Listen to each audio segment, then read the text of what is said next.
زینب کبریٰ نے محمل کے درمیان اپنے بھائی کے سر مبارک کو نیزے پر دیکھا۔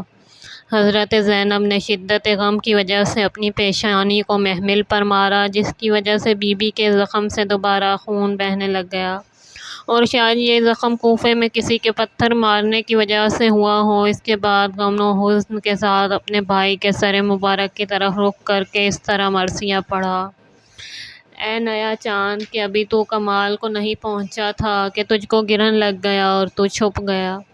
اے میرے دل کا ٹکڑا، میرے تو خیال میں بھی نہ تھا کہ ایسی مصیبت بھی میرے مقدر میں ہوگی۔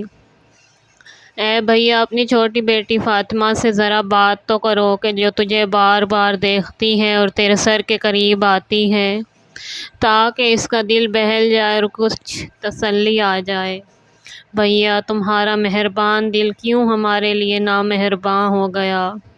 بھیا کس قدر یتیموں کے لیے سخت ہے کہ وہ اپنے باپ کو آواز دیں لیکن ان کا باپ جواب نہ دے۔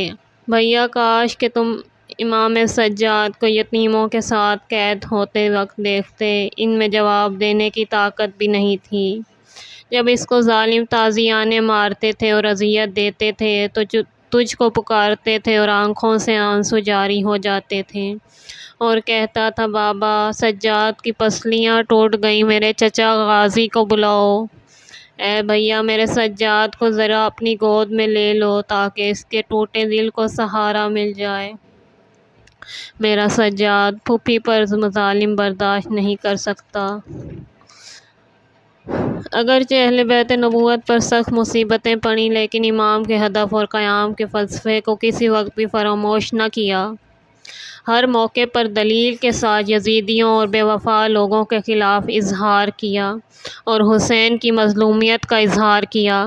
کوفہ میں سید سجاد، زینب کبریٰ، ام کلثوم، ہر ایک نے خطبہ پڑھا اور موقع پر گفتگو کرتی رہیں۔ دونوں بہنیں باری باری خطبات دیتی رہیں اور دین کی تبلیغ کرتی رہیں، شہداء کے پیغام کو لوگوں تک پہنچاتی رہیں۔ اختصار کی خاطر صرف حضرت زینب کے خطبے پر اکتفا کرتے ہیں جو انہوں نے کوفہ میں دیا تھا۔ بشیر بن خزیم اسدی کہتا ہے کہ اس دن خدا کی قسم اس شرم و حیا کی ملکہ سے بڑھ کر آج تک ہم نے کوئی فصیح کلام نہیں سنا۔ جب بالوں کا نقاب اوڑھے بی بی نے لوگوں کو باروب آواز میں مخاطب کیا تو یوں لگتا تھا جیسے علی بول رہے ہوں۔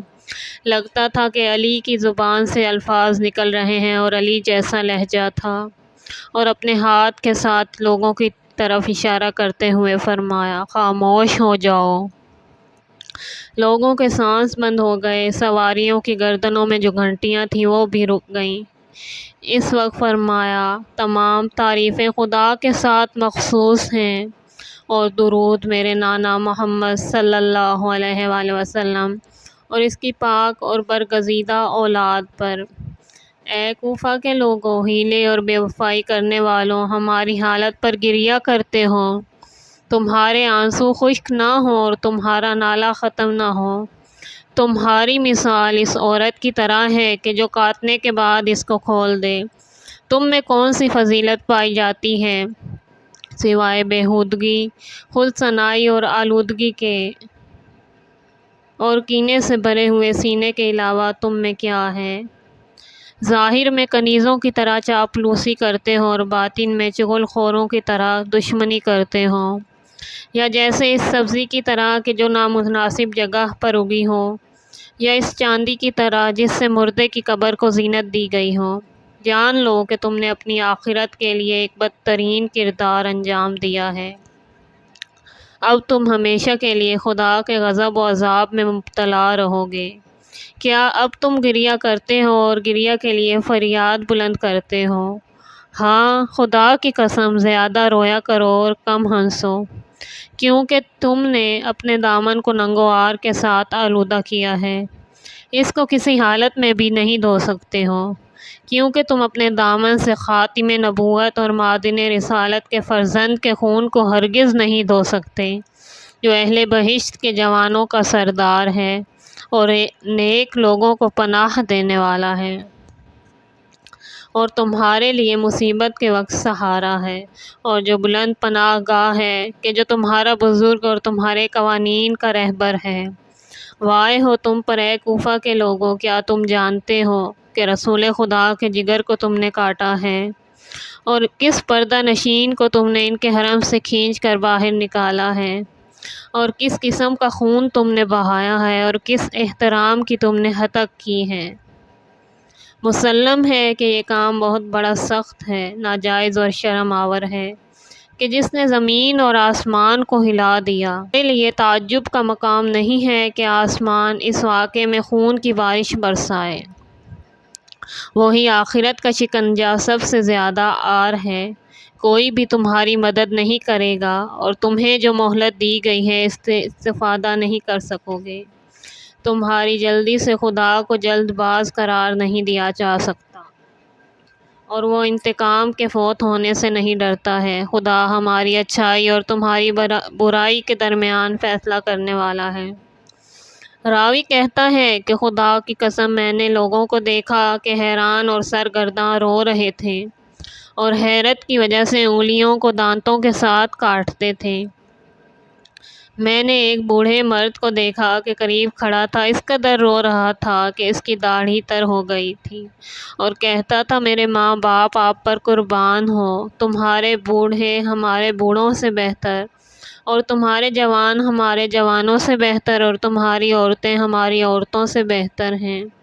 تمہاری نسل دوسری نسلوں سے بہتر ہے، کیونکہ نہ تم دشمن کے سامنے خوار ہوتے ہو اور نہ ہی شکست کو قبول کرتے ہو۔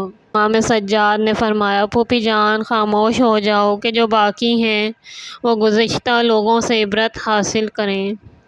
الحمدللہ آپ عالمہ غیر معلمہ ہیں، اور جان لو جو چلے گئے ہیں وہ گریہ و نالہ سے واپس نہیں آ سکتے۔ اس وقت امام سجاد نے خطاب شروع کیا کہ اچانک رونے کی آوازیں بلند ہوئیں۔ لوگوں نے توجہ کی تو دیکھا کہ دشمنوں نے امام کے خطاب کو خراب کرنے کے لیے شہداء کے سروں کو نیزوں پر دوران خطبہ سامنے لے آئے کہ سب سے پہلے حضرت امام حسین علیہ السلام کا سر مقدس تھا کہ جو رسول خدا سے زیادہ مشابہ تھا۔ جس کی بھی نظر اس سر مبارک پر پڑی تو وہ رو دیا۔ جب سید سجاد کی نظر امام کے سر مبارک پر پڑی تو رو پڑے اور خطاب روک دیا۔ اپنے مخصوص محل میں بیٹھا ہوا تھا کہ سب کو اس دربار میں جانے کی اجازت نہ تھی۔ اس کے حکم سے امام حسین کے سر مبارک کو لایا گیا اور سامنے تشت میں رکھا گیا۔ سروں کے بعد اہل بیت کی مستورات اور بچے دربار ابن زیاد میں داخل ہوئے۔ جناب زینب بھی سر جھکائے دربار میں داخل ہوئیں اور ایک گوشے میں بیٹھ گئیں۔ ابن زیاد جناب زینب کی طرف مخاطب ہوا اور کہا تمام تعریفیں اس خدا کے لیے ہیں کہ جس نے تمہیں رسوا کیا اور تمہارے جھوٹ کو تمہاری گفتار میں آشکار کیا۔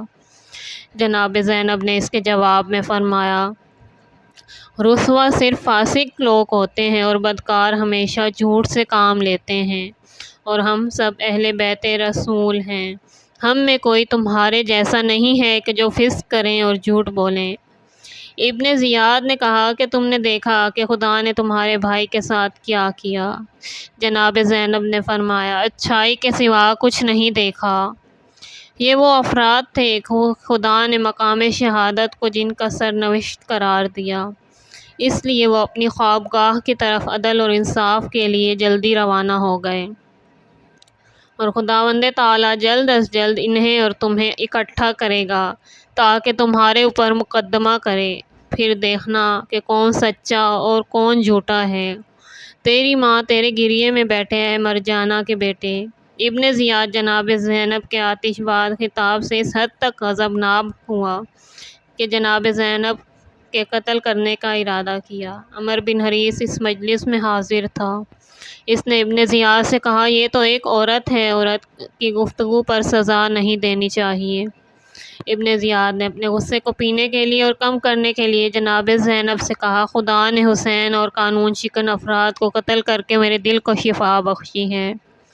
جناب زینب نے فرمایا واللہ تم نے ہمارے بزرگ خاندان کو قتل کیا اور ہماری شاخوں کو تم نے کاٹا، اور ہماری جڑوں کو تم نے اکھاڑ دیا۔ اگر تیرے دل کی شفا اسی میں ہے تو ہو جائے، تم سے رسول خدا صلی اللہ علیہ وآلہ وسلم خود مواخذہ کر لیں گے۔ ابن زیاد نے کہا، یہ عورت سجع اور قافیہ کے ساتھ بات کرتی ہے، خدا کی قسم اس کا باپ بھی شعر قافیہ کے ساتھ ادا کرتا تھا۔ جناب زینب نے فرمایا، اے ابن زیاد، عورت کو قافیہ ادا کرنے کے ساتھ کیا کام؟ مجھے تعجب ہے تم پر کہ تم نے اپنے اماموں کو قتل کیا اور ان کی عورتوں کو قیدی بنایا، اور اس سے تم دل کی شفا حاصل کرتے ہو۔